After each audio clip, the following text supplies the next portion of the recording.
water. This is the Waste Shark, an autonomous robot that's taking on a challenge. And it's a big one. With some estimates, there could be hundreds of millions of metric tons of plastic pollution circulating in the marine environment. It's a problem in canals, rivers, oceans, all around the world. But is this drone the answer? Marine plastic is a relatively new challenge that we face, but we're treating it with very old methods. People in boats fishing out plastic all day long. And I looked around and couldn't find anything that was new, that was trying to tackle this problem. So eventually I just sort of said, well, what about robots? And then I started to create my own dream of how I would do it, and this is really the reality of that.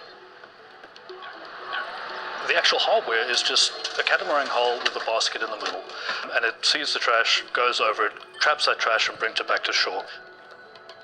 But it has a very powerful software on top of it that gives it autonomy through the water. It can see ducks, it can see boats, it can navigate itself around there. There are a couple of ways to control the robot then. How do you do it? That's right. So you can control it manually with remote control, and on the remote control you just steer it, and through the camera you can see where you're going if you can't see it anymore. And then you can have it in autonomous mode, and autonomy can be one of two things. It can either follow a set route, so GPS points on the map and it'll hit all those points, or you have it go in a region, so you define an area where it's supposed to go and it will clean that whole area.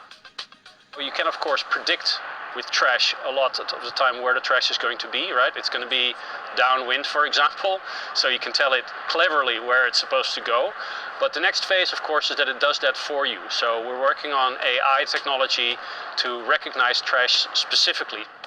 As it's travelling autonomously through the water, how does it know what it's coming up against? It's not going to pick up a bird or a fish or wildlife. No, that's right. So it has a LiDAR sensor to see if there's any objects that are in its way, so that it avoids any obstacles like, I don't know, a boat, a duck, whatever.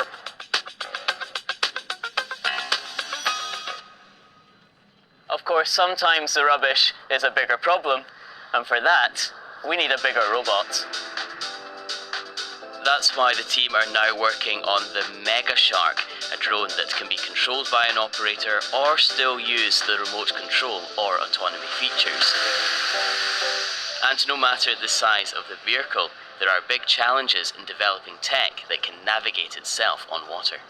There's reflections, there's current, there's wind.